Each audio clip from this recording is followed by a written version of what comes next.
এরপরে 82 82 কাজ কি? চাষের জমিতে যে রাসায়নিক সার প্রয়োগ করি আমরা তা গাছ পুরোটা নিতে পারে না, ক্লিয়ার? 40% নষ্ট হয়। এই 40% কে নষ্ট হতে দেয় না কে? 82।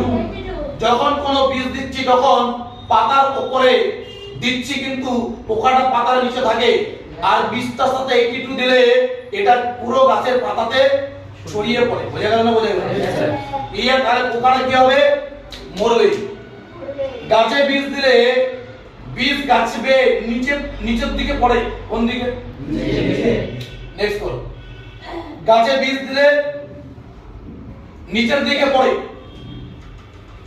এই 82 দিয়ে দিলে বীজটা গাছ থেকে নিচে পড়বে না। জমিতে যে সারটা দেওয়া হয় তা 60% গাছ নিতে পারে, 40% নেয় না, নষ্ট হয়, যার কারণ নেওয়ার ক্ষমতা থাকে না। 82 দিলে যে সারটা দিতেন তার 20 to 30% কম, এটা কম হবে, কম সার লাগবে। বুঝে গেল? যেখানে আগে 10 কেজি দিতেন সেখানে 6 থেকে 7 কেজি দিলে কাজ হয়ে যাবে, বাকি 4 কেজি সার লাগবে না। 82 দিলে 10 কেজি সারের কাজ কে করবে? 82। প্রতি কেজিতে কি করতে হবে? 10 ml দিয়ে মিশিয়ে জমিতে দিতে হবে। ক্লিয়ার? বুঝে গেল? মানে 6 কেজি সার 7 কেজি সার 10 কেজিরই কাজ করবে, আর একটাও দানা নষ্ট হবে না। বুঝে গেল? নেক্সট কি বলছে?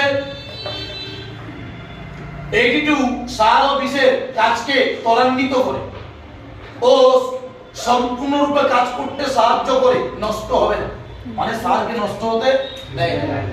গাছের গোড়া শক্তপোক্ত করে, কি করে?